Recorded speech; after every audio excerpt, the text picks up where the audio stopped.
So we got pregnant 4 months after we got married, and things were going great until an ultrasound, and they said there's problems.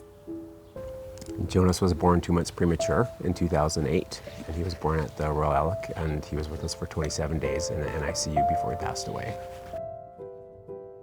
The original issue was fluid on his chest. They did a C-section early. They managed to get rid of the fluid on the chest, but then all the medication they had gave him made his heart muscle too thick, couldn't circulate properly. And then one by one his organs started shutting down. And so then he couldn't get rid of fluid, so he got really puffy. And I got to hold him for 2 hours. And his numbers and everything were all just perfect while I was holding him. And then seemed like he was getting really better. And they'd taken him off a bunch of the medications. And we were really optimistic, but then he went downhill really, really fast after that. I remember before Jonas, everything was, how are we ever going to get everything done? Like, there's never enough time in the day, but I remember waking up the next morning and going, what are we going to do all day? That's all this time without him. Jonas was our firstborn, and then we subsequently had our daughter Callie, and then we had another miscarriage in 2010, and then we've fortunately been blessed with twins since that time.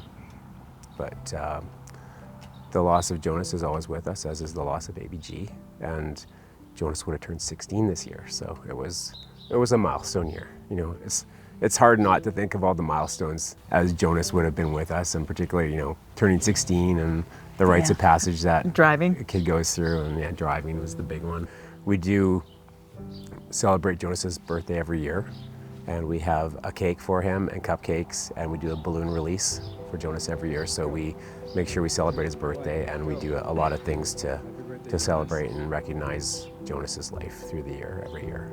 The kids write messages to him on the balloon. It's really cute. And they decorate the cupcakes for him. Lots of icing. And we buy him a little bear every year. So we try to find a bear. Mini bears. And the first bear we received from the Walk to Remember, so that kind of started us on our tradition of the bear every year. And they're these teeny little stuffed bears. So we have a memory box for Jonas, and his urn is in the memory box, as well as a cast of his handprints and footprints. I wish we had more pictures. We have a couple. Yeah, we have one of me holding him and one of you. I literally have one photo of me holding Jonas, and it's a blurry, grainy photo, but it's all I have. It's a quick snap. Is how fast can I get the phone out and take a picture of this? So, of course, we all wish we had more pictures, more memories. More time, more memories. I think one of the things for me personally was I lost my faith.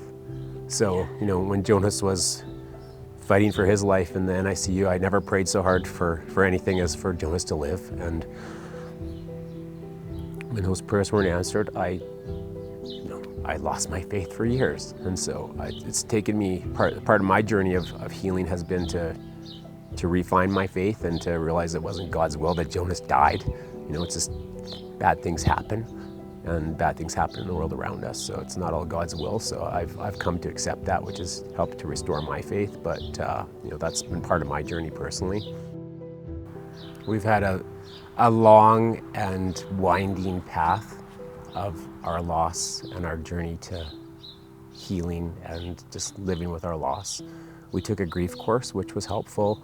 We have been to many parent care meetings, and being part of the community of people that are navigating loss has been immeasurably helpful to us in our lives.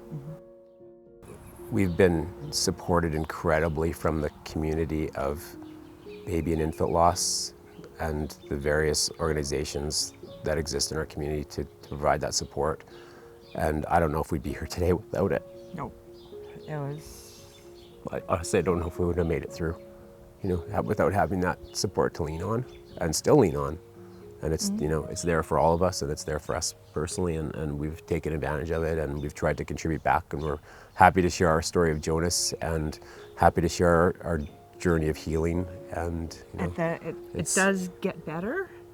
You never forget, but you learn to live with it.